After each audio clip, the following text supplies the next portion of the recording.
다 함께 보실 하나님의 말씀 창세기 25장 19절부터 26절 말씀 같이 합독해서 보도록 하십시다. 아브라함의 아들 이삭의 족보는 이러하니라. 아브라함이 이삭을 낳았고 이삭은 40세에 리브가를 맞이하여 아내를 삼았으니 리브가는 바단 아람 메아람 족속 중 부두엘의 딸이요 아람 족속 중 라반의 누이였더라. 이삭이 그의 아내가 임신하지 못하므로 그를 위하여 여호와께 간구하며 여호와께서 그의 간구를 들으셨으므로 그의 아내 리브가가 임신하였더니 그 아들들이 그의 태 속에서 서로 싸우는지라. 그가 이르되 이럴 경우에는 내가 어찌 알고 하고 가서 여호와께 묻자온대 여호와께서 그에게 이르시되 두 국민이 내 태중에 있구나. 두 민족이 내 복중에서부터 나누이리라. 이 족속이 저 족속보다 강하겠고 큰 자가 어린 자를 섬기리라 하셨더라.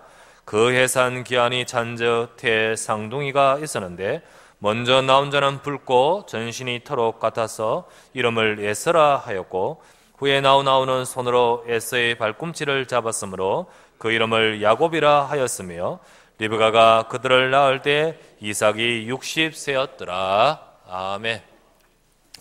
자, 우리 계신 분 서로 같이 인사 나누십시다. 하나님의 은혜 받으시길 바랍니다. 인사합시다. 다시 한 번 더 인사합시다. 하나님의 말씀으로 은혜 받으십시오. 이 시간도 저와 여러분들이 하나님 앞에 예배의 자리에서 또 은혜 받고 힘을 얻고 한 주간 현장에서 승리할 하나님이 여러분과 저를 이끄시는 하나님의 음성을 듣는 시간 되시기를 바랍니다. 오늘 본문의 말씀을 갖고 하나님의 주권과 은혜라는 제목으로 우리가 말씀을 받고 생각하려고 합니다. 이번에는 중국에 우리 갔는 지역이 갔다가 오면서 여러분의 기도의 배경으로 또 다녀왔습니다. 북경 근처의 보딩이라는 곳과 랑팡이라는 곳으로 이렇게 가게 되었습니다. 보딩, 랑팡 처음 가는 곳이었는데 그곳에 또 역시나 하나님께서 또 준비하신 많은 중국을 복음할 귀한 일꾼들이 준비되어 있고 또 말씀 받고 훈련되어지고 있습니다. 보딩에서 이게 모여서 말씀을 이렇게 받는데 그 주변 지역으로 그 안위성하고 그리고 호북성이죠. 호북성하고 그쪽 지역에 이렇게 여러 지역에 흩어져 있는 제자들이 또 전도자들이 모여서 신학원에서 말씀을 이렇게 받습니다. 받는데 어디 이렇게 우리처럼 이렇지 않잖아요. 이렇게 아파트에서 말씀 이렇게 조용히 모여들어 가지고 크게 소리 나지도 않고 그 안에서 메시지 받고 하는데요. 이 넓은 지역이기 때문에 매번 모일 수가 없으니까 한 달에 한 번으로 모이더라고요. 한 달에 한 번 모이면서 2박 3일간 집중으로 말씀을 이렇게 받습니다. 2박 3일간 봤는데요. 아파트 크면 얼마나 크겠습니까? 그 아파트에 70명이 모여가지고 그것도 말씀 받으려면 거실에 70명이 앉아야 되잖아요. 어떻게 앉았겠습니까? 앉아서 70명이 메시지를 하는데 아침부터 저녁까지 2박 3일 동안 또 그 다음 날도 그리고 그 다음 날도 그리고 메시지를 받으면서 잠도 거기서 자고 잠 어떻게 잘까요? 이래 자겠죠. 그래 잠 자면서 말씀 또 식사도 거기 같이 해 먹으면서 그러면서 또 그동안 현장에서 흩어졌다면서 같이 모였던 제자들이 함께 모여 토론도 하고 말씀 받고 그리고 흩어져서 또 현장으로 돌아가지요. 참 말씀 받는 열기가 너무 뜨겁고 그렇기 때문에 지금 하나님이 중국의 많은 영혼들을 살리는 일들이 지금 벌어지지 않느냐. 지금 13억 인구 중에 벌써 1억 3천 정도가 지금 기독교인입니다. 참 지금도 예수님 믿는 많은 영혼들을 살리도록 제자들을 일으키고 그리고 계신 것을 보게 됩니다. 말씀 받는 중심이 얼마나 또 하냐면요. 그 힘든 중에도 말씀을 받고 그리고 말씀 받으면서 메시지 받으면서 그거 가지고 또 녹음해가지고 들으려고요. 여기에 휴대폰이 이만큼 올라와요. 제가 무슨 기자회견 하듯이요. 이만큼 이게 전부 다 뭐죠? 녹음하는 것입니다. 그리고 받으면 그것도 듣고 은혜 받고 포럼하고 그리고 현장으로 가고 그러는 참 이게 그러면서 하나님께서 또 지금은 이렇게 말씀 그래 봤지만 하나님이 그들의 말씀 가지고 가는 심령마다 하나님 현장에 역사하시는 거예요. 그래서 그곳에 또 가면 그곳에 많은 영혼들이 연결되어서 이들이 또 현장을 살리고 그러죠. 여러분, 우리가 하나님의 이 시간 말씀 받을 때 하나님은 지금도 저와 여러분 관계된 모든 현장에 역사하고 계신 줄 믿습니다.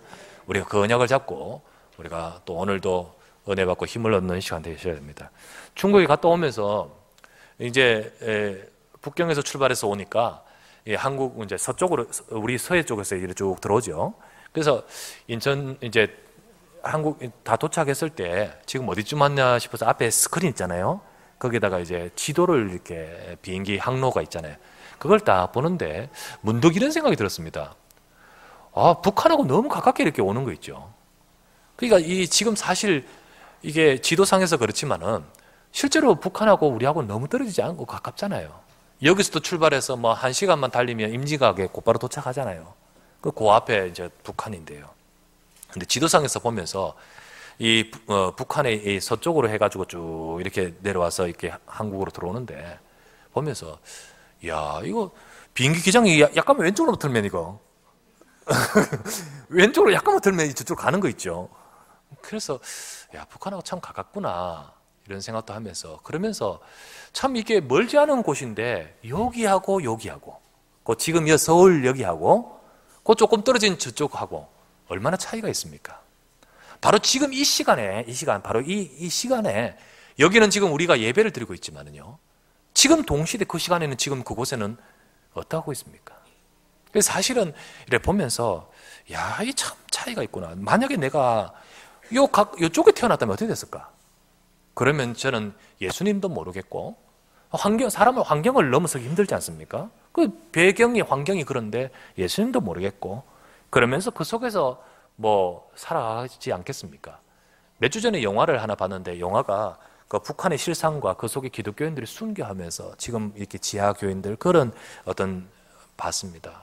와, 참 신앙생활 하기 어려운 그 가운데도 이렇게 믿음을 가지고 있는 모습들을 봤는데 참 내가 여기에 있다는 것이 얼마나 감사하면서 또 하나님을 알고 은혜를 받고 세상에 나가서 이 복음에 마음껏 누리면서 전할 수 있는 것이 얼마나 감사한지요.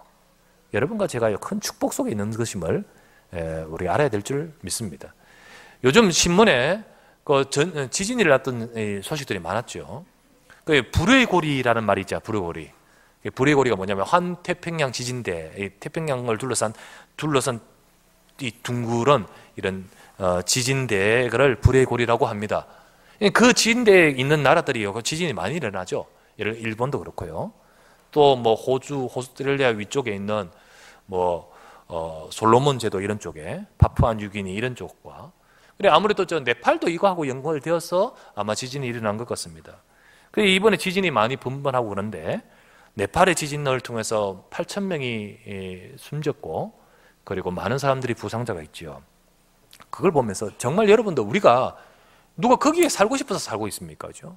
또 어디에 태어나느냐 이게 내 자신의 의지와 상관없는 거 있죠. 내가 네팔에 태어나 있으면 거긴 또 우상 숭배 많이 하는 데고 또 지진 밑에 그런 현장에서 갑작스럽게 일어나는 이런 문제에서 뭐 누가 벗어나겠습니까? 사실은 우리의 삶에 내가 어디에 태어났느냐 어디에 자리에 있느냐 이게 우리가 결정한 것이 아니고 소위 말하면 우리가 주어진 것 아니겠습니까? 여러분은 태어나면서 부모님 내가 어느 부모님 택해야겠지? 하면서 리스트를 쫙 보고 선택하신 분 계십니까? 아니지요. 태어나서 이 자리에 와서 이곳에 있는 것 아니겠습니까? 그러니까 이게 소위 말하면 우리가 주어진 겁니다. 우리가 의지와 상관없이 우리에게 주어진 것입니다. 오늘 본문에서 우리는 그런 비슷한 내용을 보게 됩니다. 이삭의 아내 리브가가 임신을 했는데 그 태 속에 쌍둥이가 들어 있었습니다. 근데 서로 싸우는 거 있죠. 서로 싸우면서 그걸 가지고 리브가가 이 문제를 하나님께 여쭙고 기도합니다. 그때 태 속에 있는 쌍둥이에 대한 하나님의 계획을 깨닫게 되고 말씀을 받습니다.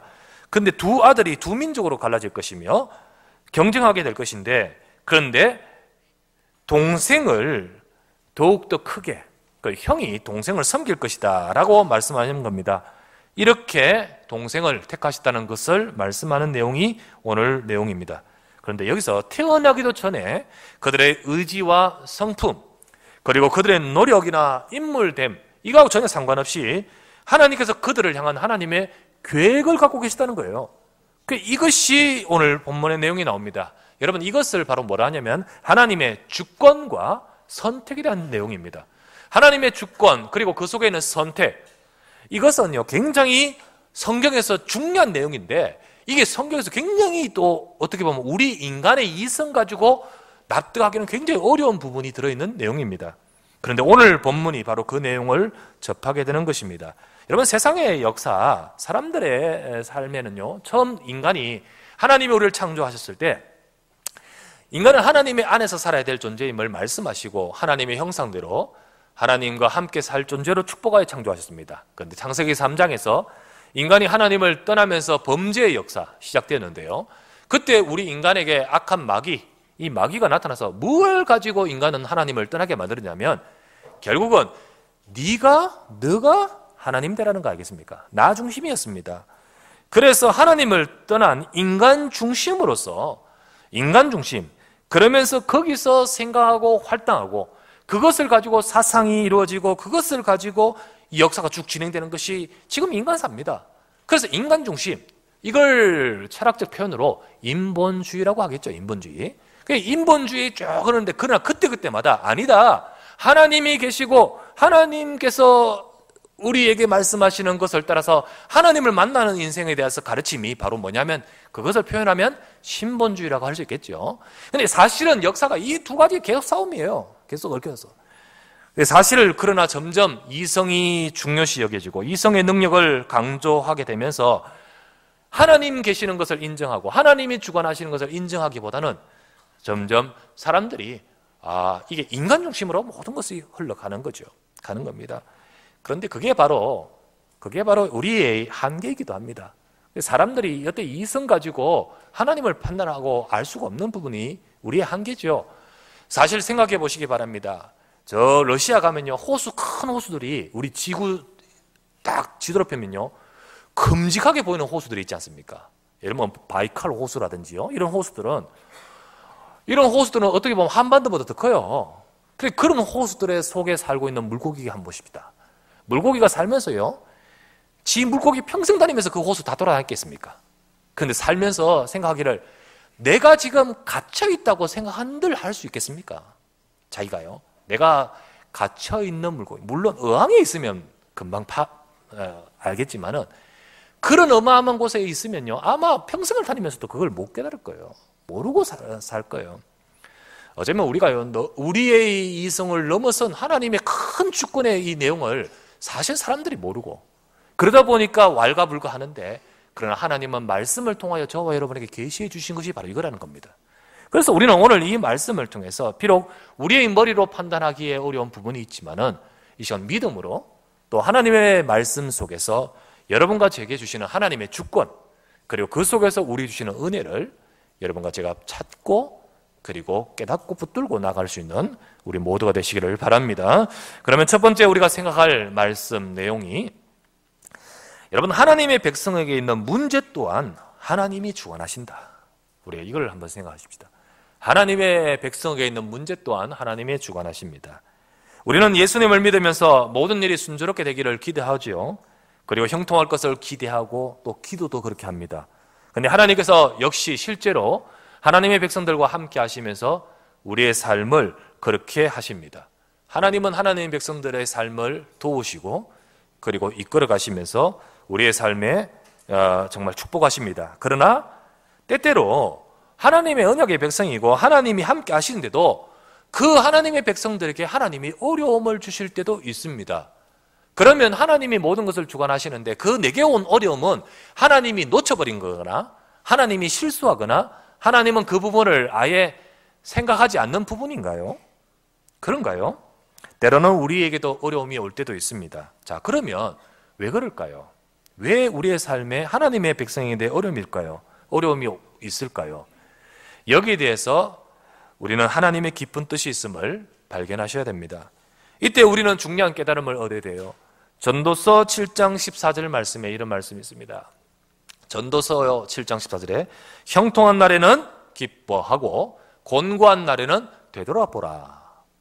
형통한 날에는 기뻐하라. 예, 기뻐하죠. 우리에게 주신 그 복을 누리면서 즐거워하고 기뻐하되 또 어려움이 왔습니다. 그때는 어떻게 되죠? 되돌아보라라는 말씀입니다. 깊이 생각해보라는 말씀이죠. 이것이 저와 여러분의 필요한 때라고 할 수 있습니다.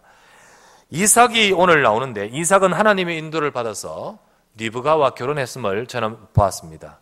하나님이 축복하여 만나게 하신 두 사람입니다. 그리고 그들의 결혼, 그리고 이삭은 아브라함에게처럼 복을 받은 자 아닙니까? 지난주 보았듯이 아브라함이 그 축복받은 인생을 그 이삭이 그 축복을 계승하여 이삭이 복을 받은 자입니다. 또 하나님께서 아브라함이 주셨던 그 언약은 이삭을 통하여 이루어질 것입니다. 하나님이 아브라함에게 너를 복 있다 하셨고 복이 되어서 그리고 네 후손이 별과 같이 많게 하겠다라고 하셨습니다. 그대로 하나님은 그 언약이 이삭을 통하여 이루실 것입니다. 그런데 우리가 가만히 보면요, 이삭과 리브가가 결혼한 이후에 오랫동안 자식을 낳지를 못했어요. 자식이 오랫동안 낳지 못했습니다. 참 이상하지 않습니까?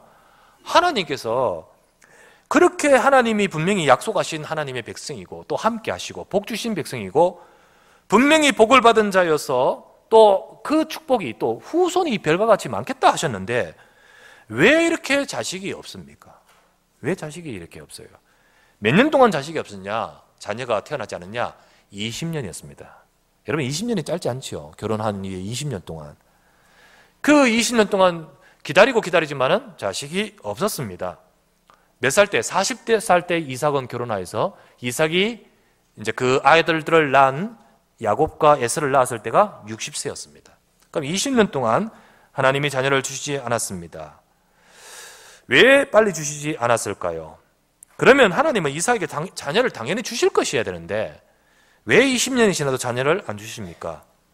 우리는 왠지 이 부분을 우리는 의아하게 생각할 수 있습니다. 이삭은 자기에게 자녀가 빨리 생기지 않음으로써 오늘 보니까 이삭은 그것을 가지고 기도했습니다. 하나님 앞에 기도했습니다.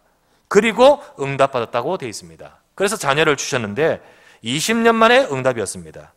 이삭을 통해서 이 자녀가 출산하지 않는 이 부분을 통해서 이삭은 하나님이 기도하면서 하나님이 주신 자녀의 응답을 받았는데 이것을 통해서 내 자녀가 자연적인 방법으로 출생한 것이 아니고 하나님께서 언약의 성취로 그리고 하나님의 응답으로 역사로 주신 것임을 깨닫게 하시는 것입니다. 우리의 삶에도 여러 가지 어려움이 있지요. 이런 어려움 저런 어려움, 우리가 하나님 백성이에요. 또 하나님의 말씀 잡고 가는 고 또 하나님이 함께 하시는데 왜 안 될까 하는 문제도 있지요. 왜 안 될까 하는 어려움도 있습니다. 이때 대부분 사람들이 낙심을 합니다. 이때 많은 사람들이 어려워하고 그 문제 속에서 시험 듭니다. 사실은요, 정말 하나님이 함께 하시면서 그것도 주관하고 계시는데 사실 그거보다는요, 문제를 보고는요, 그 문제 속에서 빠져서 그걸 구덩이 파고 그 속에 들어가 버리는 거 있죠. 여러분과 제가요, 바로 그때도 우리도 이삭처럼 기도해야 됩니다. 하나님은 기도하기를 원하시는 거예요. 하나님은 이삭이 기도하기를 원하시고 이삭이 기도함으로 역사에 응답하심으로 이 자녀가 자연적 출생, 너의 힘으로 준 것이 아니고 우리의 능력으로 주어진 것이 아니고 하나님께서 특별히 언약의 성취로 주신 것임을 정말 체험하고 확인하고 응답받도록 만드시면였죠. 이처럼 우리도 이삭처럼 믿음을 갖고 때로는 낙심할 문제들, 상황들 여러 가지 앞에서 우리는 붙들고 기도해야 됩니다. 그래서 여러분과 제게 있는 문제도 그것도 하나님이 주관하고 계심을 믿습니다. 이 사실을 우리가 붙들고 이 사실을 잡고 기도할 수 있는 우리들 되셔야 됩니다. 성경 예레미야서 33장 1절부터 3절에 보면 이런 말씀이 있죠. 예레미야가 아직 시위대 뜰에 갇혀 있을 때에 여호와의 말씀이 그에게 두 번째로 임하니라. 이르시되 일을 행하시는 여호와, 그것을 만들어 성취하시는 여호와, 그의 이름을 여호와라는 이가 이와 같이 이르시도다. 너는 내게 부르짖으라. 내가 네게 응답하겠고 네가 알지 못하는 크고 은밀한 일을 네게 보이리라 라고 하셨습니다. 하나님께서는 기도하기를 원하십니다. 지금 일을 행하시는 여호와라고 하셨습니다. 그리고 또한 하나님의 계획 속에서 모든 일을 지어 성취하신 여호와라 하셨습니다. 우리는 때때로 그것이 안 보여서 은밀한 일을, 우리가 알지 못하는 일을 우리가 알 수 없지만은 하나님께서는 그것을 통하여서 우리에게 깨닫게 하시고 응답하신다고 하셨습니다. 그러므로 저와 여러분들이 낙심하지 말고 그 속에서 기도할 때 하나님은 우리가 더 크고 놀라운 응답들을 체험하게 하시는 것입니다. 그러므로 빌립보서 4장 6절의 말씀에 이런 말씀이 있습니다. 아무것도 염려하지 말고 오직 모든 일에 기도하고 간구함으로 하나님께 감사함으로 아뢰라 하셨습니다. 우리가 염려할 것이 기도할 제목임을 아시기를 바랍니다. 그래서 하나님이 이것도 주관하고 계신다. 그래서 이것 또한 기도의 제목이다. 하나님은 그것 속에서 하나님이 하시고자 하신 일을 이루시는 겁니다.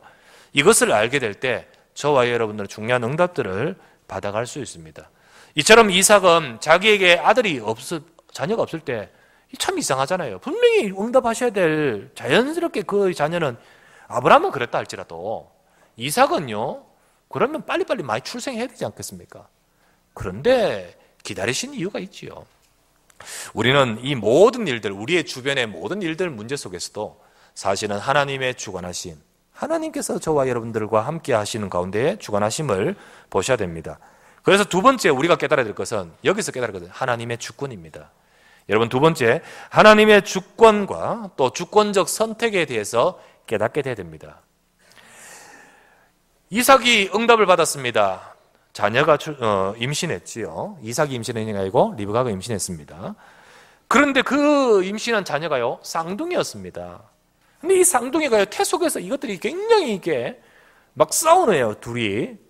가만히 있으면 되겠지만 막 서로 싸우고 야단입니다.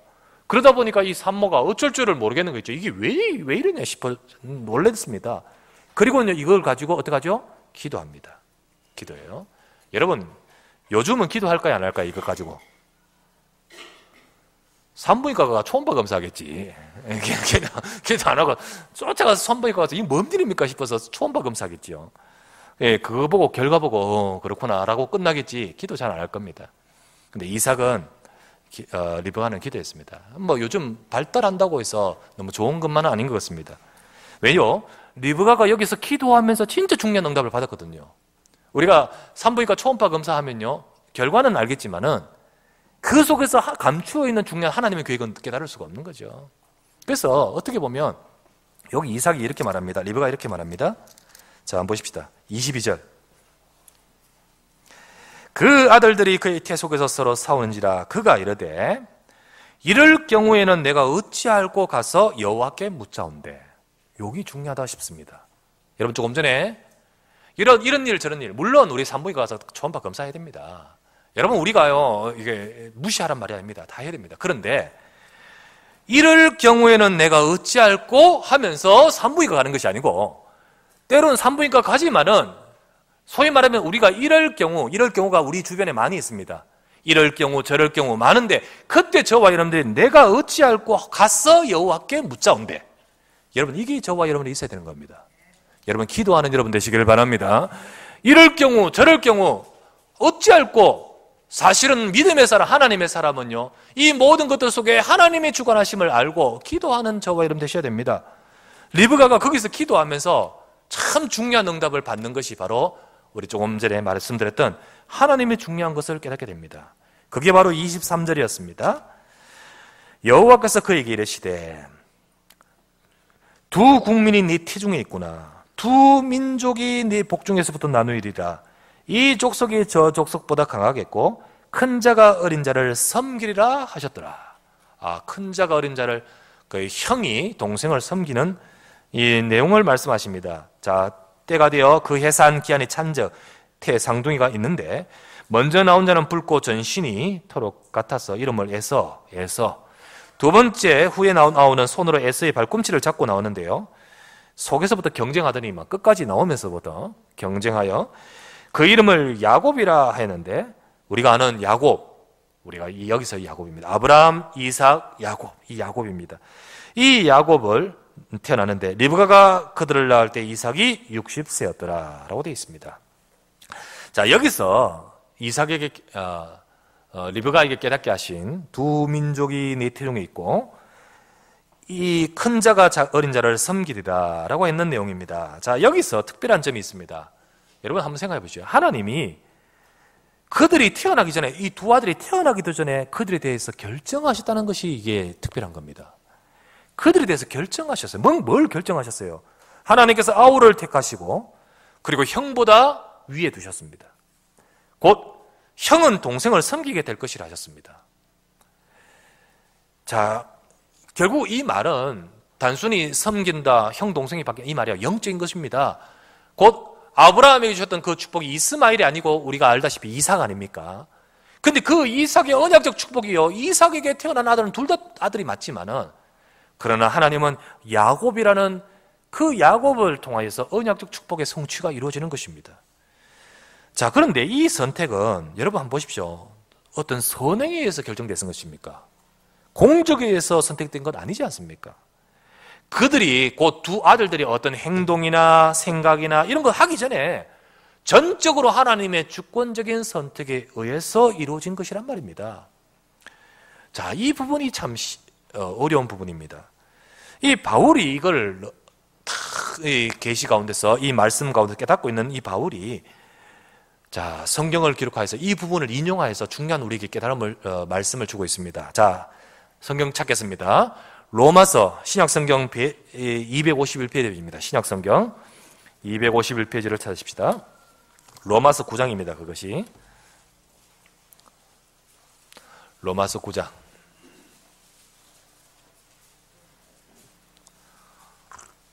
10절부터 12절 말씀, 이 본문을 인용해서 지금 바울이 말합니다. 10절부터 12절 251페이지입니다. 제가 읽겠습니다. 그뿐 아니라 또한 리브가가 우리 조상 이삭 한 사람으로 말미암아 임신하였었는데 그 자식들이 아직 나지도 아니하고 무슨 선이나 악을 행하지도 아니한 때에, 자, 여기 보십시오. 택하심을 따라 되는 하나님의 뜻이 행위로 말미암지 않고, 행위로 해서 된 것이 아니고 오직 부르시는 이로 말미암아 서게 하려 하사 리브가 이르되 큰 자가 어린 자를 섬기리라 하셨나니. 자, 여기 이렇게 말씀하고 있습니다. 자, 택하심을 따라 되는 하나님의 뜻이, 자, 하나님이 주권적으로 택하심을 따라 되는 뜻이 행위로 말미암지 않고, 그들이 뭔 행했습니까?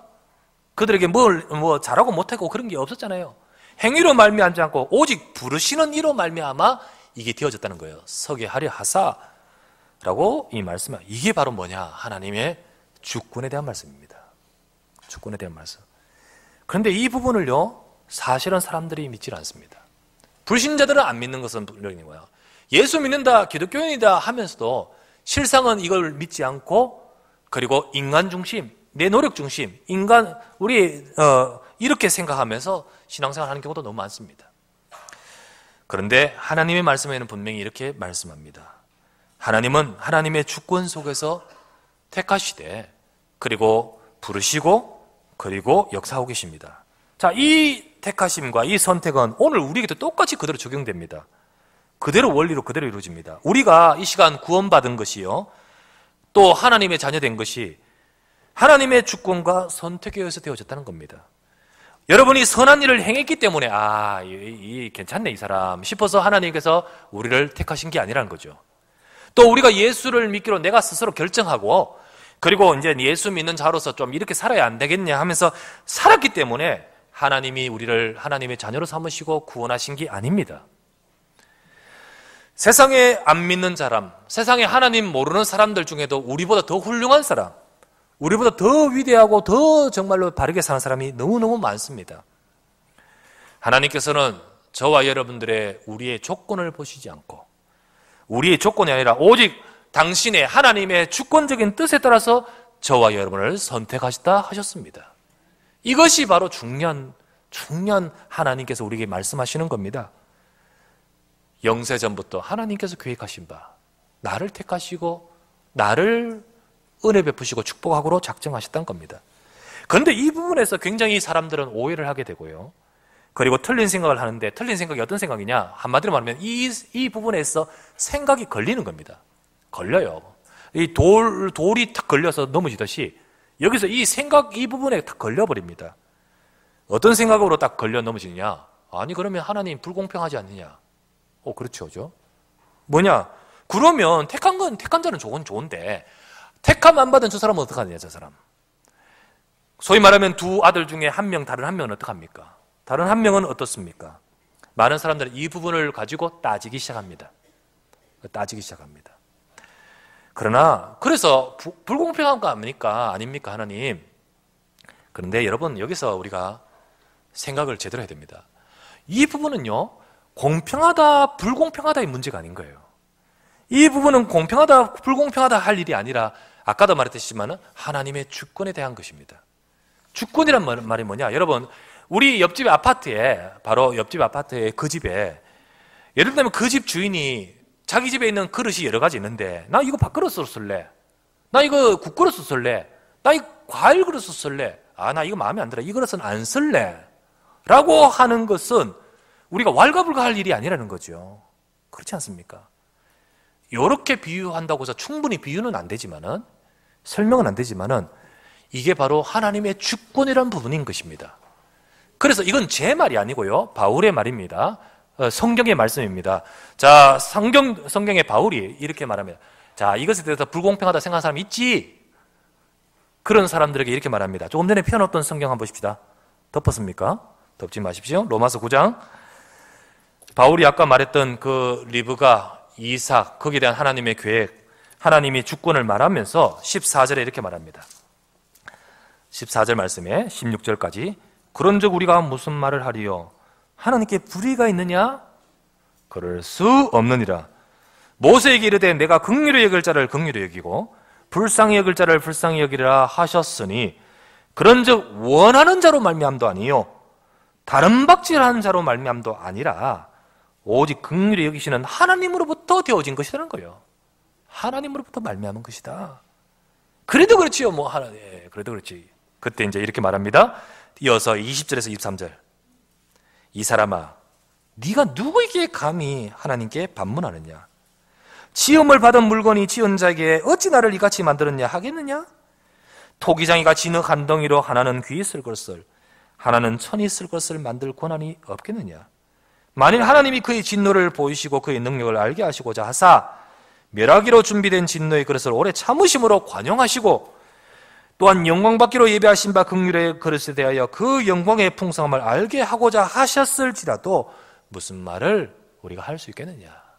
자, 이 하나님의 주권이라는 부분을 두고 우리 인생이 어떤 자세로 이것을 두고 우리가 생각해야 되겠느냐? 바울이 말씀하는 겁니다. 그래서 우리가 인생이, 우리가 살아가면서요, 공평하다 불공평하다 이렇게 해서 돌아가는 세상이 아니라는 것을 우리가 살면서도 우리가 경험하지 않습니까? 우리가 살면서 점점 철이 들면서 많이 깨달아지면서 느껴지는 것은 우리 사람의 삶이 공평하다 불공평하다 차원의 문제가 아니고, 나와 다른, 내가 사는 세계와 다른 세계, 그리고 이 모든 것들이 내가 원한다 안 원한다, 또 이게 공평하다 불공평하다 차원과 다른 하나님께서 각자를 향해서 뭔가 주관하시는 하나님의 주관하심이 있다는 사실을, 이거를 우리가 보게 되는 거예요. 다 대통령이겠습니까? 다 국회의원이겠습니까? 다 부자이겠습니까? 우리의 모든 삶에 우리의 노력도 하지만은, 그러나 우리의 모든 것과 상관없이 우리의 모든 것들을 주관하시는 하나님이 계시다는 사실, 여러분과 제가 이것을 제대로 발견하게 될 때, 그때 우리의 삶이 승리할 수 있습니다. 여러분 한번 생각해 보십시오. 요셉을 한번 보십시오. 요셉은요, 왜 어릴 때 이렇게 철었을 때 이렇게 생각할 수도 있겠죠. 왜 내 어머니는 일찍 돌아가셨을까? 왜 내 어머니가 안 계심으로 배다른 형제들, 사실 보호할 그게 없잖아요. 그 형들이 너무 미워했어요. 그 형들에게 미움을 받았을까? 미움도 미움 정도지. 아예 완전히 작정하고요, 노예로 팔아버렸잖아요. 왜 나는 이렇게 노예로 팔려왔어야 되냐? 더더구나 왜 나는 누명을 쓰고 감옥에 가야 되느냐? 사실은요, 그것만 볼 때, 이것을 모를 때 우리 인생은 그 문제 속에 빠져 죽어버려요. 그런데 언약의 백성은 뭘 알아야 되냐? 요셉처럼 이 모든 것들 속에 하나님의 주관하심을 믿습니다. 이게 요셉이 알고 있었던 거예요. 그러니까 이게 긍정적인 마인드나, 그리고 모든 것을 좋게 생각하는 그런 마인드가 아닙니다. 물론 여기에 그런 비밀도 있지만은 더 중요한 것은 하나님의 계획 속에서 하나님의 주관하심을 보는 요셉입니다. 그래서 창세기 45장에 보면 5절에 보면 형들을 만났을 때 이렇게 고백하지 않습니까? 형들이 나를 팔았다고 내가 지금 총리된 내 앞에서 떨지 말고 두려워하지 마세요. 비록 내가 이곳에 팔려왔지만 그것은 형들이 나를 판 것이 아니고 하나님께서 생명을 구원하시려고 나를 앞서 보내신 것입니다. 그러므로 나를 이곳에 판 자는 형들이 아니고 하나님이십니다. 하나님이 생명을 구원하시려고 하나님이 하시고자 하신 뜻이 있어서 나를 바로의 아비로 삼으시고 여러분을 건지고 세상을 살리려고 하나님이 나를 먼저 보내신 것입니다. 이게요, 성공한 자의 여유로운 말이 아닙니다. 이 생각은 총리 되었을 때의 생각뿐만 아니라 요셉이 노예를 쓸 때도 이걸 잡았고요, 감옥에 갈 때도 이걸 잡았습니다. 그렇기 때문에 언약의 백성이 승리하는 비밀은 바로 하나님의 주권을 아셔야 되는 거예요. 하나님의 주권.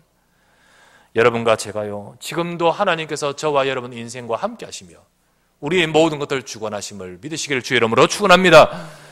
그럴 때 여러분과 제가 진짜 하나님이 우리에게 주시는 은혜를 제대로 깨닫고 은혜를 알게 되는 거예요. 그래서 세 번째 우리가 나눌 말씀이, 여기서 우리가 어느 쪽으로 이렇게 말씀이 쫙 가야 되냐, 하나님이 나를 택하셨구나. 그 세 번째, 나를 향하신 하나님의 은혜와 그리고 사명을 깨달아야 되는 거예요. 나를 향하신 하나님의 은혜와 사명. 많은 사람들은 이렇게 깨닫지 않습니다. 많은 사람들은 아까 바울이 인용하 이렇게 말했죠. 이 사람아 네가 누구에게 감히 라면서 아까 말했죠. 그렇게 말하듯이 그런 생각에 잡혀 불신앙하기 쉽습니다.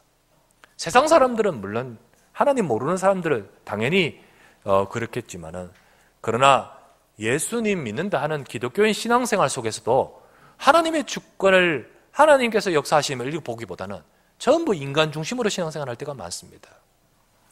그러나 우리는 이것을 통해서 우리는 제대로 깨달아야 됩니다.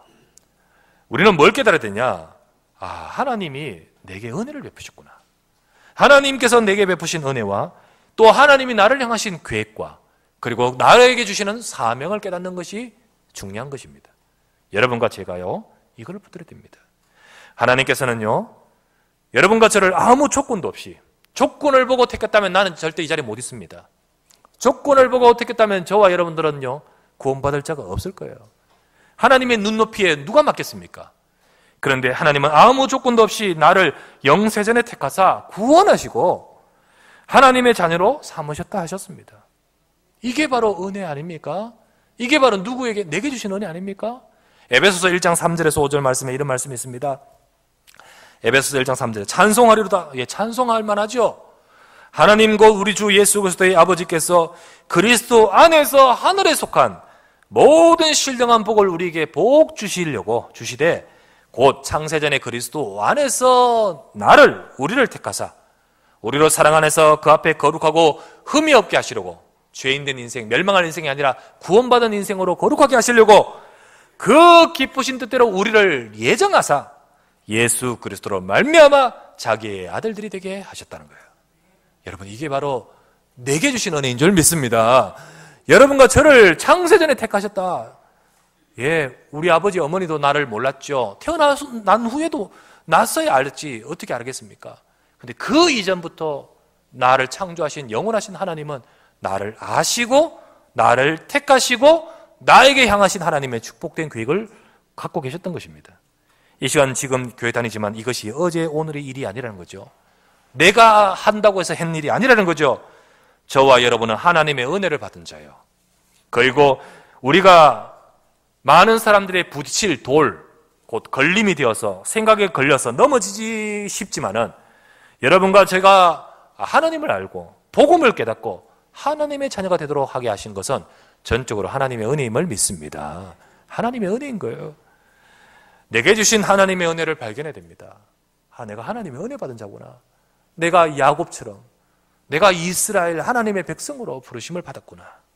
여러분과 제가 이 부분을 알게 될 때 우리가 진정으로 감사할 수 있고 진정으로 우리에게 주시는 하나님의 은혜를 알고 깨달아가는 겁니다.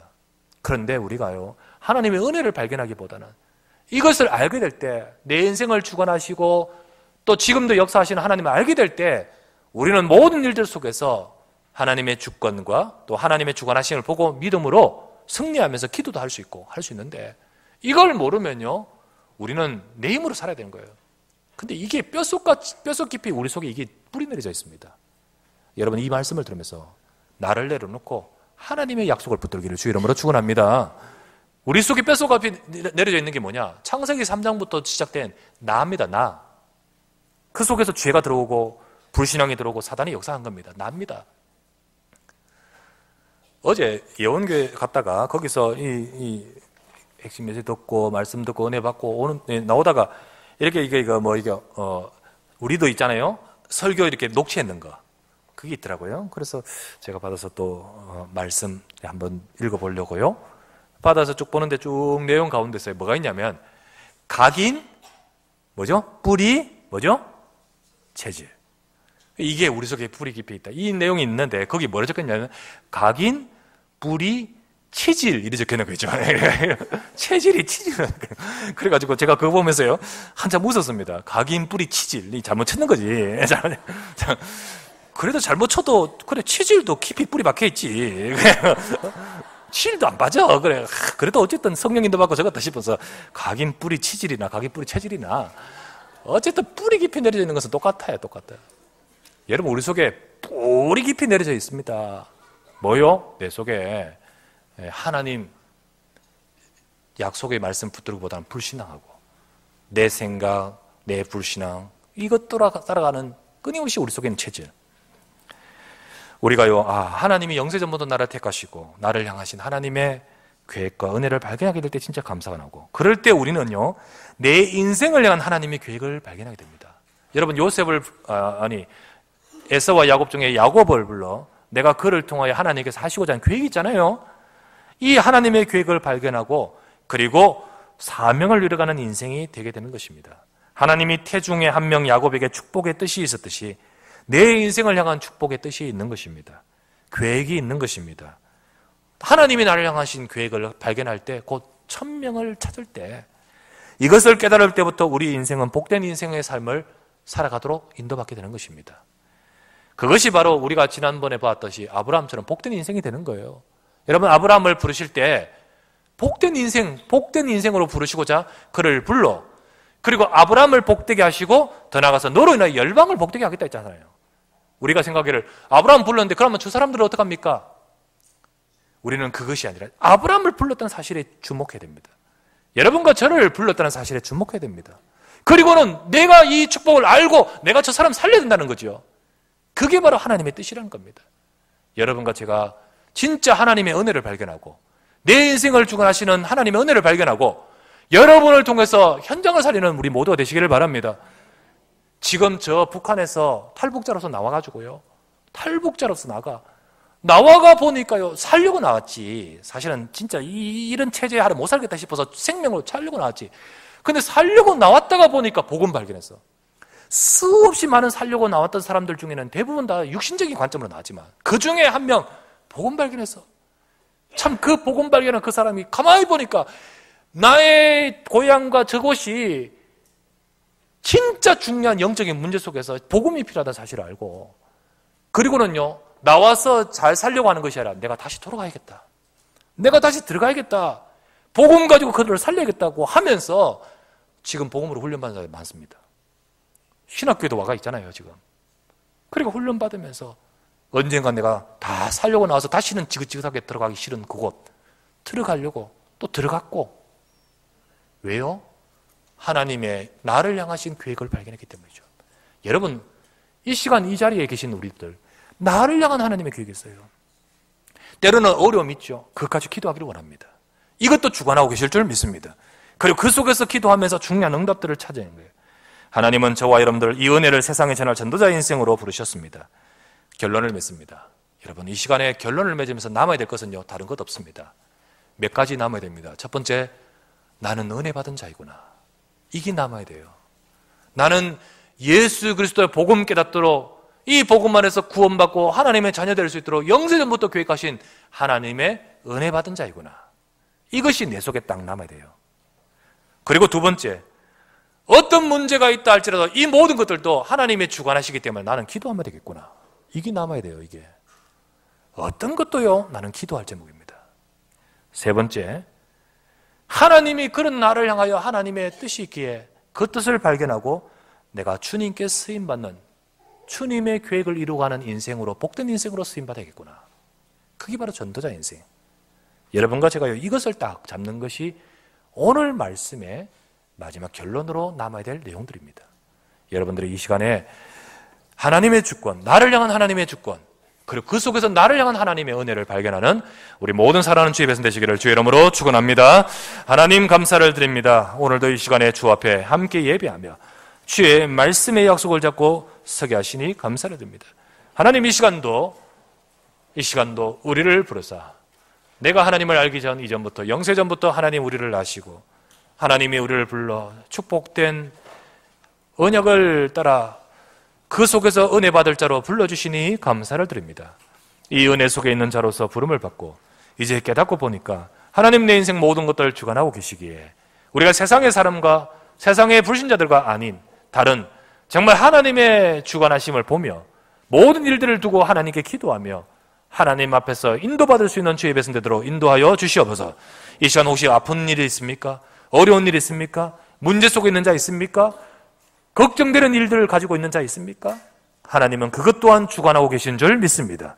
하나님이여 원하오니 정말로 리브가가 이것을 어찌할꼬 하나님 앞에 기도했듯이 우리가 우리의 자녀를 두고 기도하게 하여 주시옵소서. 그 속에 하나님의 영세전부터 계획하신 것들을 찾고 기도하게 하시고 또 우리가 우리의 삶에 있는 문제들도 기도하게 하소서. 진실로 기도할 때 하나님이 우리를 향하여 복된 계획, 뜻하신 바 중요한 것들을 찾고 우리를 통하여 하나님이 하실 일을 이루실 줄 믿습니다. 이 축복과 이 응답을 받아가는 우리 교회가, 우리 중직자, 우리 모든 성도 되어야 될 줄 믿사오니 하나님 이 시간도 하나님의 주권과 은혜 속에 있게 하심을 감사드리며 우리 구주 예수 그리스도 이름으로 감사하며 기도드리옵나이다. 아멘.